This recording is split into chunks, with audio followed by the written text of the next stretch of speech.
કે એ કાર્યને કારણ અને નિમિત્ત માટે ભગવાન જુદું સ્વરૂપ ધારણ કરીને એ અંશ રૂપે ભગવાન પદે પ્રગટ થતા હોય છે. મૂળ ભગવાન તો આદિ પુરુષોત્તમ નારાયણ ભગવાન સ્વામિનારાયણ એક જ છે. અને એ સ્વામિનારાયણ ભગવાન આપણને કહે છે કે તમને જેટલો ભગવાન અને સંતના વચનની અંદર વિશ્વાસ એટલો જ તમારો જન્મ અને મરણના ચક્રામાંથી મુક્તિ થશે.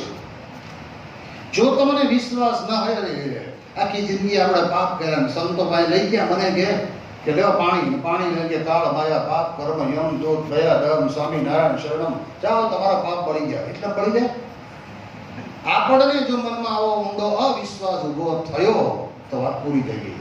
બે જણા દવાખાને ગયા, બે જણા પાટલી ઉપર બેઠા હતા. હવે તેમ કેમ આવ્યો તું? તો મને પેટમાં દુખે. બોલો કે તું? મને પેટમાં દુખે. બે કેસ કઢાયા, બે અંદર ગયા વારા પરથી. એક જણો અંદરથી બહાર નીકળ્યો જઈને, એટલે ડોક્ટરે ગોળી આપી કે આ પીળી છે અને એક લાલ છે અને એક સફેદ છે. આ ત્રણેય એક એક ખવાર બપોરે સાંજે એક એક લેવાની છે. 6 ગોળી આપે. એ બહાર ઓલો કે ઉભર હું આવું, આપણે બે હારે જઈએ. પછી તે ઓલો અંદર ગયો, એ ગોળી લઈને આવ્યો. તે ઓલાને એકને કાળી આપી, એકને વળી પીળી આપી, એકને વળી લાલ બીજી આપી. તે બહાર આવી ગયા, તને આવી આપી, મને આવી આપી. આમાં શું કારણ? આપણને બે જ પેટમાં દુખે. ગોળી સાહેબ કંઈક દગા કરતો લાગે છે. અને એમ જો મનમાં શંકા જાય અને ગોળી લે તો પછી પેટનો દુખાવો મટે ખરો? ના મટે. તમારે વિશ્વાસ મૂકી જ દેવાનો. એક ભાઈ કે સાહેબ માથું દુખે છે, એમ તો ભાવ લે એમ કરીને એને નાની એવી ચણાના દાળ જેવડી જ એક પેરાસિટામોલ આપી 500 mg ની હો, ભલે નાની એટલી પણ જોરદાર.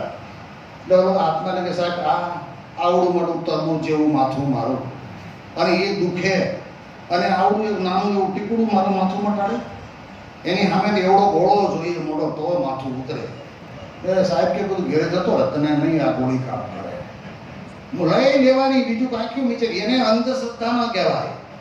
તમને ડોક્ટર કહે અને એ પ્રમાણે તમે દવા લો, એ અંધશ્રદ્ધા નથી, એ પૂર્ણ શ્રદ્ધા છે. પણ તમે તમારું મનનું માનવું કરો એ અંધશ્રદ્ધા. એમ આપણને સમયે સમયે ભગવાન પ્રગટ થાય છે. એ ભગવાન આપણને જે વચન કહે એમ જ આપણને અંતરની અંદર પૂર્ણપણે વિશ્વાસ આવી જવો જોઈએ. અને વિશ્વાસ આવે તો એની એ જ વાત અત્યારે પણ લાગુ પડે. તેમ કહેવાય 5000 વર્ષ પહેલા લોકો જીવતા હતા તો તરસ લાગે ત્યારે શું પીતા? પાણી. પછી શ્વાસ લેવો હોય ત્યારે શું લેતા? ઓક્સિજન. અને અત્યારે 5000 વર્ષ પછી પણ તરસ લાગે તો શું પીવો? આપણે પહેલા કુવાનું પીતા હતા, તળાવનું પીતા હતા, પણ એ પડ્યું ગયું. હવે માટલા આવ્યા, માટલા ગયા, બાટલા આવ્યા. પણ પાણી સિવાય બીજું પીશો તમે? એ તો વિચારવાનું ને.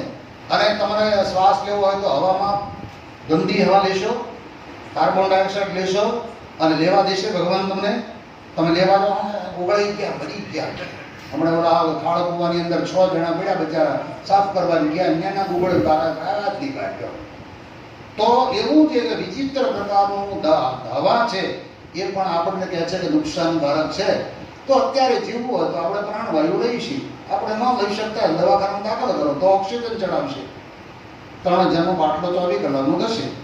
મારે કહેવાનો અર્થ એ છે કે એ વખતે એ હતું ને અત્યારે એ છે. એમ કૃષ્ણ ભગવાન જે ગીતામાં બોલ્યા એની એ જ વાત ભગવાન સ્વામિનારાયણ પણ આપણને એ જ કહેવા માંગે છે કે તમારા જીવનના ગમે તેટલા તમે પાપ કરેલા હશે, પણ તમે મન દઈને વિશ્વાસપૂર્વક અમારે શરણે આવો, ભગવાનને શરણે હો. આવું કોઈ બીજો થતો ભગવાન બોલે ને એને ત્યાં નહીં, એ યાદ રાખવાનું બરાબર. કારણ કે થતો ભગવાન માયાનો ગુલામ હોય. એ અડધો ડઝન છોકરાને લંગર લઈને ફરતો હોય, 3 ફેક્ટરીઓ એની હાલતી હોય, પછી પરદેશની સ્વિટ્ઝરલેન્ડમાં બેંકમાં એના પૈસા પડ્યા હોય, તે ભાઈ તમારું કલ્યાણ કરવાનું છે? એ નહીં કરે. પણ જેને સમભાવ છે, સમભાવ એટલે હમણાં જ યોગી બાપાની અમે આવતા ગાડીની અંદર અમૃતવાણી સાંભળતા હતા. એમાં બાપા એવું બોલ્યા કે ભગવાન કેવા દયાળુ. બાપા કે આપણને ભૂખ્યા ઉઠાડે પણ ભૂખ્યા હોવા ન દેવો. વિશ્વની અંદર વિચાર કરો કે દુનિયાની અંદર આપણે બધા સાત્વિક છીએ, આપણે પાપ નથી કરતા, આપણે ઈંડા આમલેટ નથી ખાતા, માંસાહાર નથી કરતા, કુકડા નથી કાપતા, બકરા નથી કાપતા. પણ જે લોકો કરે છે એને ખાવા ભેગા તો કરે છે. જો ભગવાનમાં સમભાવ છે ને એવો આપણામાં નહીં આવે ગમે તે હશે, માયાનો ગુલામ હશે ને, તથા કહેવા તો ભગવાન થયો હશે તો એનામાં નહીં આવે, એના ચેલા ભલા બોલો વાત પૂરી થઈ ગઈ. જ્યારે સમદ્રષ્ટિ ભગવાન અને સંત એવા ગુણાતીત સત્પુરુષમાં છે, એટલે એની પાસે જવાથી આપણને આપણા જીવનની અંદર સત્યવાદ સમજાય છે. એટલે મહારાજ કહે છે કે તમને જો ભગવાન અને સંતના વચનમાં વિશ્વાસ આવે તો તમારે માથે જન્મ અને મરણનો ચક્રાવો રહે નહીં. હજુ એનાથી થોડીક વાત આગળ કરીને તમને પૂરું કરું કે જ્યારે સબરીના આશ્રમની અંદર ભગવાન રામ પોતે પધાર્યા, ત્યારે તે વખતના સમયની અંદર સબરીએ કીધું કે પ્રભુ હું તો સ્ત્રી છું, મારે તમારી ભક્તિ કેવી રીતે કરવી? અત્યારના જમાનાની વાત નથી હો, 21 લાખ વર્ષ પહેલા થઈ ગયેલા ભગવાન રામ અને એ વખતની થયેલી ભારતની, એટલે કહેતા કે જંગલમાં રહેનારી એ પોતે ભીલડી બાઈ. ભગવાન રામચંદ્રજી એને 9 પ્રકારની ભક્તિ સમજાવે છે, પણ એની અંદર એક 5મી ભક્તિ તો હૈયું હલાવી દેવી આપી છે ભગવાને. જે એક તમને આવે ને તો બાકીની 9 તમને આવશે, અને એક નહીં હોય ને તો 9 લાવ્યા હશે ને તોય નકામું. શું કહે છે? મંત્ર જાપ મમ દ્રઢ વિશ્વાસા, મંત્ર જાપ મમ દ્રઢ વિશ્વાસા, મંત્ર જાપ મમ દ્રઢ વિશ્વાસા, પંચમ ભજન સુબે પ્રકાશા, પંચમ ભજન સુબે પ્રકાશા. હે સભઈ, મારી 5મી ભક્તિ કઈ કે મારો મંત્ર અને મારામાં વિશ્વાસ રાખ.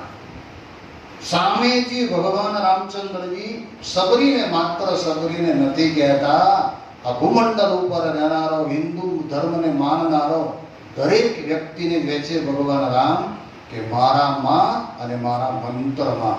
એનો અર્થ એ થયો કે જે સમયે જે ભગવાન પ્રગટ થાય એ ભગવાનના નામના મંત્રમાં આપણને વિશ્વાસ હોવો જોઈએ, એને તો જ કામ થાય, એના વગર તો નકામું છે. અને એના માટે થઈને ભગવાન સ્વામિનારાયણે બહુ જ નાની ઉંમરની અંદર વિનય વિચરણ કરીને આવ્યા પછી રામાનંદ સ્વામીને ધામગમન થયા પછી 14માના દિવસે એમણે પોતે એક મંત્ર આપ્યો, સ્વામિનારાયણ મંત્ર, જેને ઘણી વખત કાને કરીને સાંભળ્યો હોય ને લોકો નવું લાગે. વાસ્તવિક નવો નથી, નારાયણ તો દુનિયા આખી બોલે જ છે, માત્ર આગળ સ્વામી શબ્દ લખ્યો છે એટલા માટે. જેમ સીતારામ બોલીએ છીએ તો સીતા કઈ ભગવાન નથી, ભગવાનના ભક્ત છે. રાધે કૃષ્ણ બોલીએ છીએ તો કે રાધા કઈ ભગવાનના ધર્મપત્ની પણ નથી, પણ ભગવાનના ભક્ત છે. જેમ નરનારાયણ બોલીએ છીએ તો કે નર કહેતા અર્જુન એ ભગવાન નથી, પણ ભગવાનના ભક્ત છે.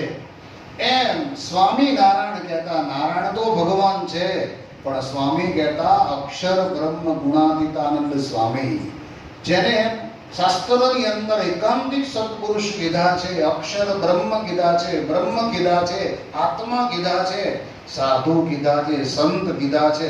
એ જે કહીએ જે શબ્દ વડે કરીને જેમ અર્જુનને જુદા જુદા નામથી કૃષ્ણ ભગવાન નવાજતા હતા કે હે ધનંજય, હે પછી જેને કહેવાય ને કે હે અર્જુન, હે પાર્થ. પાર્થ કે આપણને કોને કહેતા છે? ઘણી વખત ગીતામાં કે પાર્થ કોણ આવ્યો નવો, થોડી વાર હે ધનંજય, આ કોઈ નવો કોણ આવ્યો? કઈ નવો નથી. એ જ અર્જુનને કહે છે. એમ અક્ષર બ્રહ્મ કહેતા સ્વામી, અક્ષર બ્રહ્મ કહેતા ગુણાતીતાનંદ સ્વામી અને નારાયણ કહેતા સહજાનંદ સ્વામી. એટલે ભક્ત થઈ અને ભગવાનની ભક્તિ કરવાની. જો ભગવાનની ભક્તિ કરવી હોય તો ભક્ત બનવું પડે. એ બનવા માટે કૃષ્ણની ભક્તિ બનવી હોય તો રાધા જેવા ભક્ત બનવું પડે. એમ રામની ભક્તિ કરવી હોય તો સીતા જેવા ભક્ત બનવું પડે. એમ નારાયણની ભક્તિ કરવી હોય, પુરુષોત્તમ નારાયણની અને આદિ પુરુષોત્તમ નારાયણની ભક્તિ કરવી હોય તો એ સ્વામી કહેતા અક્ષર રૂપ બનવું પડે. એક સિદ્ધાંતની વાત છે અને એ વાતને આપણે આપણા જીવનની અંદર વિશેષ વધારે ચરિતાર્થ કરવાની રહે. પણ એ આપણને સમજાવે છે રામચરિતમાનસ કે મારો મંત્ર અને મારામાં વિશ્વાસ. માનો કે ઘણાને મંત્રમાં વિશ્વાસ પણ ભગવાનમાં ન હોય, ઘણાને ભગવાનમાં વિશ્વાસ પણ મંત્રમાં ન હોય. હવે કહેવામાં આવે મંત્ર બોલે કોઈ થોડું થાય, પણ યાદ રાખીએ પહેલાના સમયની અંદર જ્યારે રામચંદ્ર ભગવાન પોતે લંકાની અંદરથી પુષ્પક વિમાનમાં બેસીને એ અયોધ્યાની અંદર આવ્યા ત્યારે કયું વિમાન હતું? સુપર પેટ્રોલ વાળું હતું, ડીઝલ વાળું હતું, મંત્રયુક્ત વિમાન હતું. એ મંત્રના વિમાનની અંદર બેઠા અને મંત્ર બોલ્યા એટલે વિમાન ઉડતું ઉડતું સીધું અયોધ્યાના પાદરમાં. એ મંત્રનો એવો પાવર છે એટલે એ મંત્રે કરીને કાળા નાગનું ઝેર ઉતરી જાય. એટલે એ જે સ્વામિનારાયણ મંત્ર આપ્યો એના માટે કહ્યું જે સ્વામિનારાયણ નામ લેશે તેના બધા પાપ બાળી દેશે. જે નામ મારા શ્રુતિમાં સર્વોપરિયા જગણાય એક. ભગવાન સ્વામિનારાયણે આપેલો મંત્ર એટલે આપણે બધા એ સ્વામિનારાયણ મંત્ર બોલીએ છીએ એ પ્રકટ ભગવાનનો મંત્ર છે, પ્રત્યક્ષ ભગવાનનો પોતે આપેલો મંત્ર છે. અને એ મંત્ર એ કરીને સ્વામીને જન્મ અને મરણનો ચક્રાવો છોડી જાય એટલા માટે થઈને મંત્રને સમજવા માટે થઈને મંત્રના આપનાર ભગવાન સ્વામિનારાયણને સમજવા માટે થઈને ગુરુહરિ મહંત સ્વામી મહારાજના આશીર્વાદથી ભુજ મંદિરના કોઠારી સ્વામી પૂજ્ય સ્નેહજીવન સ્વામી સંતોએ મળીને આવી એક ત્રિદિવસીય પારાયણ જે વચનામૃત ભગવાન સ્વામિનારાયણની પરાવાણી છે ને એના દ્વારા આપણને આપણા જીવનની અંદર 100 જન્મ ધરીએ અને છતાંય આપણી મુક્તિ ક્યારે થાય તો થાય અને એને બદલે આના જન્મની અંદર જ આપણી મુક્તિ થાય એના માટેનું વચનામૃત વરતાલનું 5મું વાંચો. મહારાજ આપણને સ્પષ્ટપણે કહે છે કે તમારે એક જન્મ ધરો, બીજો ધરો, ત્રીજો ધરો, 100 વખત જન્મ ધરો ને મરો. મેં પહેલા બધી પરિભાષા આપી દીધી ને જન્મ અને મરણના ચક્રાવાના દુઃખની. એવા દુઃખ તમે 100 વખત લ્યો અને 100 વખત જતા કરો અને પછી તમારી મુક્તિ થાય. પણ આના જન્મની અંદર તમારે મુક્તિ મેળવવી હોય તો કહેતા કે બૃહદ માયામાંથી તરીને પરમાત્માના ચરણારવિંદની અંદર બેસવું હોય તો ભગવાન સ્વામિનારાયણ સીધું જ ને સરળ વાત કરે છે કે જેમ ભગવાન તરીકે અમને માનો છો તો અમારા માટે તમે 5 રૂપિયાનું ખર્ચ કરો, અમારી સેવા કરો. એવી રીતે અમારા ઉત્તમ ભક્ત હોય એની તમે સરખી સેવા કરો, એને હાથે ફળ ફળાદી લાવો, વસ્ત્ર અલંકાર લાવો. એ મારા જેવી જ કે જે ભક્તની સેવા કરો તો આના જન્મની અંદર તમારી 100 જન્મની કસર પડી જાય. જન્મ અને મરણના ચક્રાવામાં આવવાનું થાય નહીં. તો એ ભગવાન સ્વામિનારાયણના આવા અમૃત બિંદુ રૂપા સમાન આ વચનો છે એટલે આપણે એને વચનામૃત ગ્રંથ ભગવાન સ્વામિનારાયણની વાણીને આપ્યો છે. તો આપણે બહુ ભાગ્યશાળી છીએ કે આપણને ગઈકાલના દિવસની અંદર એક વાત નક્કી કરાવી કે ગમે ત્યારે અંધારાની અંદર કે પછી સ્વપ્નમાં કે જાગૃતમાં કે રાતના હવારમાં મોડા ગમે ત્યારે પૂછે તો છાતી ઠોકીને વિશ્વાસથી કહેવાનું કે આ પૃથ્વી ઉપર ભગવાન છે. ઓલો તમને કહેશે ત્યાં જોયા તો તમારે ભલે કદાચ અમે નથી જોયા પણ અમારો અંતરાત્મા એમ કહે છે કે ભગવાન છે. એક વાત. બીજી વાત આપણે આજના દિવસની અંદર એ સમજ્યા કે હવે આ જન્મ અને મરણના ચક્રાવામાંથી મુક્તિ મેળવવા માટે જે ભગવાન શબ્દ બોલ્યા છે એમાં વિશ્વાસ લાવવાનો. જો એમાં વિશ્વાસ ન આવે ને તો પણ કહે છે કે આપણી સદગતિ થતા વાર લાગે. ગોટાળો આવીને ઉભો રહે. ઘણી વખત નથી કહેતા રાત્રે દહીં દૂધ મેળવવા દહીં 1 ચમચી ભરી નાખી હોય. હવે બાય માણસનું તો કાયમનું કામ હોય એટલે ચમચી નાખીને ખાવા ઢેકી મૂકીને હોઈ જાય, વાત પૂરી થઈ. પણ તમારા જેવા કોકદાડો મેળવવાનો વારો આવ્યો ને તો આપણે વિચારતા મળું હવે મળશે નહીં મળે છાશ વગરના હું કરી શકે એમ આપણને મનમાં વસવસો રહે કે કલાકે આંગળી નાખે જાણ્યું નહીં. હવાર સુધી 12 વખત આંગળી નાખે દહીં થાય કે દોડવો થાય, દહીં નો થાય. એમ તમે શંકા નહીં કરવાની. શિયાળો હોય તો 2 બંધા કોતળો નાખી દેવાના, પડે પડું થઈ જશે અને હવારમાં ચોળા પડે ઢેફા દઈને મારો કોકને તો નોંધો ચોટી જાય એવું થાય. વિશ્વાસ હોવો જોઈએ. એમ સ્વામીજી આપણને પણ શાસ્ત્ર અને ભગવાનના વચનમાં જે વચનામૃત ભગવાન સ્વામિનારાયણે આપ્યું છે એ વચનની અંદર પૂરો વિશ્વાસ આવે એ પ્રકારની બળબુદ્ધિ શક્તિ આપણને પ્રાપ્ત થાય એ વિનંતી પ્રાર્થના. આવતીકાલે આપણી પારાયણ છે એની પૂર્ણાહુતિ છે, એની અંદર વિશેષ સંખ્યામાં આપણે લાભ લઈએ એ પ્રકારનું દરેકને બળ મળે. જે લોકો આજે એક એક જણને લઈને આવ્યા છે એ બધાને ખૂબ ખૂબ હૃદયપૂર્વકના અભિનંદન. અને જે લઈને આવ્યા છે ને આવ્યા છે એને ડબલ અભિનંદન કે તમે આજે એમના કહેવાથી આ પારણમાં આવ્યા હો તો તમને પણ વધારે અભિનંદન, તમને પણ વિશેષ બળ ભગવાન આપે એ પ્રાર્થના. બોલો સ્વામિનારાયણ ભગવાનની જય.